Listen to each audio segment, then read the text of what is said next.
Dindoli police સ્ટેશનના surveillance ટીમે લૂંટના ગુનામાં 2 કુખ્યાત આરોપીની ધરપકડ કરી છે, જેમનો ગુનાહિત ઇતિહાસ ખૂબ જ ગંભીર અને લાંબો છે.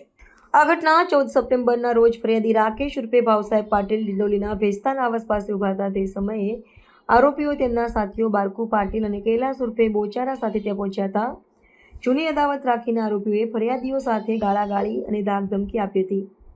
પૈસાની માંગણી કરતા ફરિયાદીએ ના પાડતા આરોપીઓએ તેમને માર મારીને તેમની સોનાની ચેઇન અને 20,000 રૂપિયા રોકડા લૂંટી લીધા હતા અને ત્યાંથી ફરાર થઈ ગયા હતા. સર્વેલન્સની ટીમે દયાવંત પાટીલ અને સમાધાન પાટીલને પકડી પાડ્યા હતા. પોલીસને આરોપીઓ પાસેથી એક છરી અને 2200 રૂપિયા રોકડા મળ્યા હતા. આ કેસમાં સૌથી વધુ ધ્યાન ખેંચનારી બાબત આરોપીઓનો ગુનાહિત ઇતિહાસ છે. મુખ્ય આરોપી દયાવંત ઉર્ફે બંટી પાટીલ પર સુરતના જુદા જુદા પોલીસ સ્ટેશનોમાં 22 જેટલા ગંભીર ગુનાઓ નોંધાયેલા છે.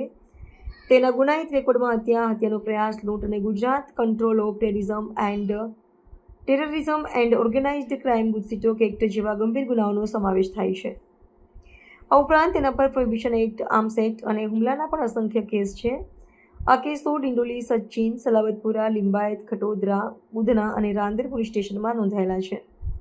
બીજો આરોપી સમાધાન સંજીવભાઈ પાટીલ પણ એક રીઢો ગુનેગાર છે અને તેના પર 21 જેટલા ગુનાઓ નોંધાયેલા છે. તેના ગુનાહિત રેકોર્ડમાં હત્યાનો પ્રયાસ, હુમલો, રાયોટિંગ અને પ્રોહિબિશન એક્ટ તથા જુગારધારાના ભંગના અનેક કેસોનો સમાવેશ થાય છે. તેને 2020 અને 2021માં 3 વખત prevention of anti social activities act હેઠળ અટકાયતમાં પણ લેવામાં આવ્યો હતો.